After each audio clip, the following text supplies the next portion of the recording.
प्रिय विद्यार्थियों, सुप्रभात।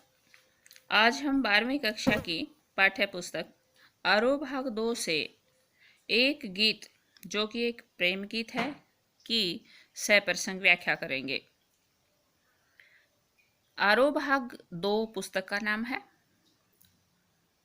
कविता का नाम है एक गीत। कवि हरिवंश राय बच्चन जी।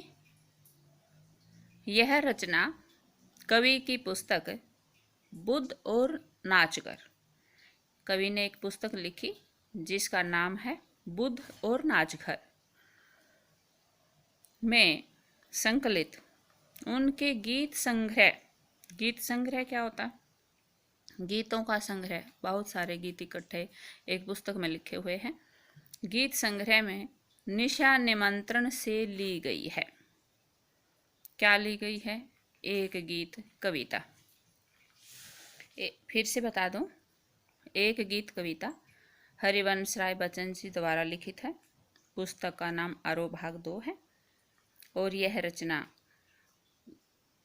निशा निमंत्रण गीत संग्रह से ली गई है। और ये निशा निमंत्रण जो गीत संग्रह है, कवि की पुस्तक बुद्ध और नाचघर में संकलित है। एक गीत कविता एक प्रेम गीत है। हरिवंश राय बच्चन जी ने इस कविता के माध्यम से हमें क्या समझाना चाहा है, क्या सीख देना चाहते हैं, उसके बारे में मैं आपको बता देना चाहती हूँ कि कवि इस कविता के माध्यम से हमें प्रेम व घर की महत्ता का वर्णन बताते हैं। कवि बताना चाहते हैं कि रात बिताने के लिए पशु, पक्षी व मानव का एक घर होता है, एक स्थायी ठिकाना होता है, जो रात होने से पहले अपने अपने ठिकाने पर पहुंचने की कोशिश करते हैं। प्रेम के महत्व को बताते हुए कवि समझाना चाहते हैं कि घर की तरफ प्रेम खींच लेता है। यदि प्रेम है तो वह प्रेम हमें घर की तरफ खींचकर ले जाता है। यदि प्रेम नहीं है तो शिथिलता आ जाती है जीवन में, और यदि प्रेम है तो जीव के जीवन में गतिशीलता आ जाती है। जैसे कि उदाहरण के माध्यम से मैं आपको बताना चाहती हूँ कि गाय अपने बछड़े के प्रति व्याकुल होती है, चिड़िया अपने बच्चों के प्रति व्याकुल होती है, घोंसले की तरफ जाती है, क्योंकि उन्हें उनसे अत्यधिक प्रेम होता है। और मानव हर रिश्ते के प्रति प्रेम भाव व्यक्त करता है, चाहे उनके बच्चे हों, चाहे उनके माता पिता हों, चाहे उनके दोस्त हों, चाहे प्रेमी और प्रेमिका हों, चाहे माता पिता हों, उनका कोई भी रिश्ता हो। तो यदि प्रेम है तो प्रेम के कारण मानव अपने घर की तरफ खींचा चला जाता है, उसके जीवन में गतिशीलता आ जाती है। सप्रसंग व्याख्या। हो जाए न पथ में रात कहीं, मंजिल भी तो है दूर नहीं, यह सोच थका दिन का पंथी भी, जल्दी जल्दी चलता है दिन, जल्दी जल्दी ढलता है। कवि अपने विषय में भी और मानव के विषय में भी बताते हैं कि हो जाए न पथ में रात कहीं, कहीं रास्ते में है पथ, रास्ता, रात, रात्रि, कहीं स्थायी ना हो, जो हो भी सकता है और नहीं भी हो सकता। यहाँ कहीं शब्द का प्रयोग कवि ने किया है क्योंकि ये पक्का नहीं है, निश्चित नहीं है कि रात होगी ही होगी, रास्ते में ही रात हो जाएगी, ये स्थायी निश्चित नहीं है। हो भी सकती है और नहीं भी हो सकती। यदि वह शिथिलता रखेगा तो रात हो सकती है। इसलिए कहीं शब्द का प्रयोग कवि ने यहाँ किया है। मंजिल भी तो है दूर नहीं, और मेरी मंजिल भी तो ज़्यादा दूर नहीं है, मैं घर पर पहुँचने वाला हूँ। मैं अपनी मंजिल तक पहुंचने वाला हूँ, इसलिए वह जल्दी जल्दी चलने लगता है। यह सोच थका दिन का पंथी, यह सोच, क्या सोचकर? यह सोचकर कि कहीं रास्ते में ही रात ना हो जाए। दिन का पंथी, दिन का थका हुआ, काम करके जब वापस लौटता है तो थक जाता है।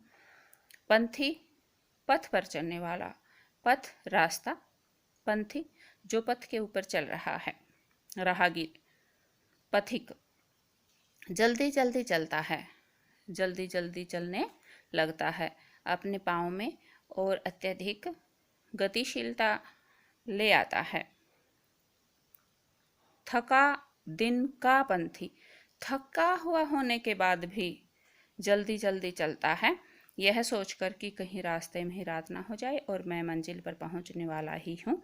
दिन जल्दी जल्दी ढलता है, क्योंकि दिन बहुत जल्दी जल्दी ढल रहा है, रात्रि होने वाली है।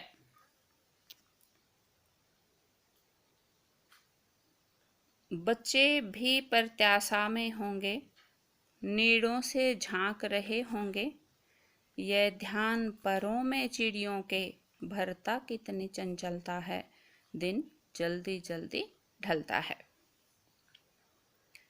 इस पद्यांश में कवि चिड़िया का उदाहरण देते हुए बताना चाहते हैं कि पक्षियों में भी प्रेम के कारण व्याकुलता होती है, प्रत्याशा होती है, तड़प होती है, अपने घर की तरफ इसलिए ही दौड़ते हैं क्योंकि उनके मन में, उनके भाव में प्रेम होता है।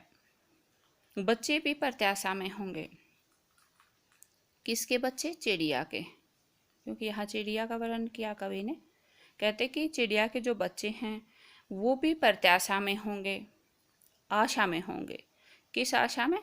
कि मेरी जो माता है वो आने वाली है, मेरे पिता आने वाले हैं। एक तो होती है आशा, एक होती है प्रत्याशा, प्रति प्लस आशा।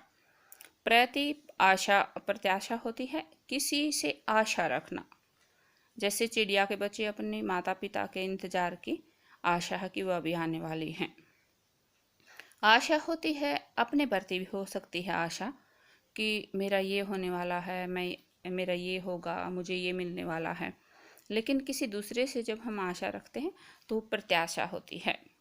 कहते हैं जो चिड़िया के बच्चे हैं वे बड़े आशा में होंगे, नीड़ों से झांक रहे होंगे, नीड़ होता है घोंसला, नीड़ों से झांक रहे होंगे, अपने घोंसलों से बाहर निकल कर झांक रहे होंगे, देख रहे होंगे।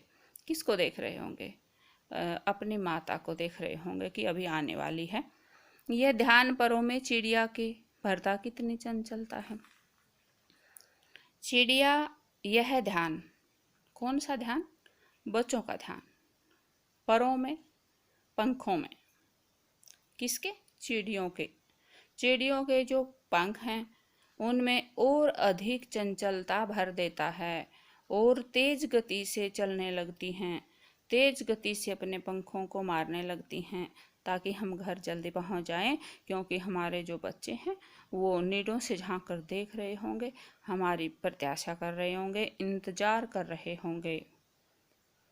भरता कितनी चंचलता है, दिन जल्दी जल्दी ढलता है, क्योंकि दिन बहुत जल्दी जल्दी ढल रहा है, अभी रात होने वाली है। विकल, मुझसे मिलने को कौन विकल, मैं हूँ किसके हित चंचल, यह प्रश्न शिथिल करता पद को, भरता उर में विवलता है, दिन जल्दी जल्दी ढलता है। कवि कहता है, अपने विषय में फिर बताते हैं कि मानव का जो स्वभाव है, मानव की जो प्रवृत्ति है वो प्रेम के प्रति आकृष्ट होती है। यदि उसे प्रेम है तो उसमें गतिशीलता आती है और वहाँ जाना चाहता है। कवि अपने बारे में बताते हैं कि मुझसे मिलने को कौन विकल। कवि कहता है कि मुझसे तो मिलने के लिए कोई भी विकल नहीं है, व्याकुल नहीं है, कोई मेरे लिए तड़पता नहीं है, मेरा इंतजार नहीं कर रहा है। मैं हूँ किसके हित चंचल, मैं हूँ किसके हित चंचल, मैं किसके लिए चंचल हो जाऊं, मैं किसके लिए तड़पूं, किसके लिए जल्दी जल्दी घर पहुंचूं, किसके लिए मेरे अंदर गतिशीलता आएगी, क्योंकि मुझसे कोई प्यार ही नहीं करता है, मेरा कोई इंतजार करने वाला ही नहीं है। यह प्रश्न शिथिल करता पद को भरता उर में विबलता है। कवि यह प्रश्न, कौन सा प्रश्न, कि मैं किसके हित में चंचल हो जाऊं, या मेरे लिए कौन व्याकुल है, यह प्रश्न कवि के मन में आता है और वह अपने पद को, पाँव को और शिथिल कर लेता है, उसके पाँव में और शिथिलता आ जाती है। कह और सोचता है कि मैं घर जा भी रहा हूँ तो मेरा इंतजार कौन कर रहा है, कोई भी व्याकुल मेरे लिए नहीं है जिसके प्रति मैं व्याकुल हो जाऊं। भरता उर में विवलता है, और यह सोचकर भरता भर जाता है उर में, हृदय में विवलता, निराशा, उदास, परेशानी, व्याकुल। कवि बहुत दुखी हो जाता है, व्याकुल हो जाता है, उदास हो जाता है, निराश हो जाता है। दिन जल्दी जल्दी ढलता है, क्योंकि दिन जल्दी जल्दी ढल रहा है, अभी रात्रि होने वाली है। काव्य सौंदर्य। अब हम इसका काव्य सौंदर्य करेंगे। काव्य सौंदर्य का अर्थ होता है कविता कितनी सुंदर है, उसमें क्या गुण है, क्या अवगुण है, कितना अच्छा है, कितना अच्छा नहीं है। इस कविता के अंदर भाषा बड़ी सरल है, सरल भाषा का कवि ने प्रयोग किया है, गद्य की तरह इस कविता में प्रयोग किया गया है, और गद्य की तरह होने के कारण इसमें मुक्तक छंद है, मात्राओं से मुक्त है ये, इसमें मात्राएं नहीं गिनी जाती, इसमें वर्ण नहीं गिने जाते, इसलिए कवि ने अपने भावों को बड़ी सरलता से व्यक्त किया है मुक्तक छंद में। छंदों का यहाँ नियम का प्रयोग नहीं किया गया है, छंदों के नियम का प्रयोग नहीं किया गया है, छंदों का वर्णन यहाँ नहीं किया है, मुक्तक छंद है, छंद से मुक्त है। वियोग श्रृंगार का इसमें प्रयोग हुआ है, क्योंकि कवि से कोई भी प्यार नहीं करता, वह उसके जीवन में प्रेम नहीं है, इसलिए इसमें क्या है, वियोग श्रृंगार रस का प्रयोग हुआ है। संगीतात्मकता है, संगीतात्मकता इसलिए है क्योंकि इसे गाया भी जा सकता है गीत की तरह, वह ये तो है ही एक गीत है, और इसमें चित्रात्मक शैली का प्रयोग हुआ है। जब हम इसे पढ़ते हैं तो हमारे आंखों के सामने एक चित्र स्पष्ट हो जाता है, पंथी का हो जाता है, राह पर चलते हुए चिड़िया का घोंसला का चित्र हमारे सामने आता है, और इस तरह के जो भी चित्रों का वर्णन कवि ने किया है, इसलिए इसमें चित्रात्मक शैली का प्रयोग हुआ है। प्रसाद गुण है इसमें, और दृश्य व श्रव्य बिंब है। पुनरुक्ति प्रकाश अलंकार का प्रयोग हुआ है इसमें, जल्दी जल्दी जो शब्द हैं, बार बार एक शब्द का प्रयोग हो जाना, पूर्ण शब्द जो प्रयोग किया जाता है एक जैसा बार बार, तो वहाँ पुनरुक्ति प्रकाश अलंकार होता है। और इसमें जो है गद्य में लिखी है एक तरह से कविता, उन्होंने छंदों का प्रयोग नहीं किया है।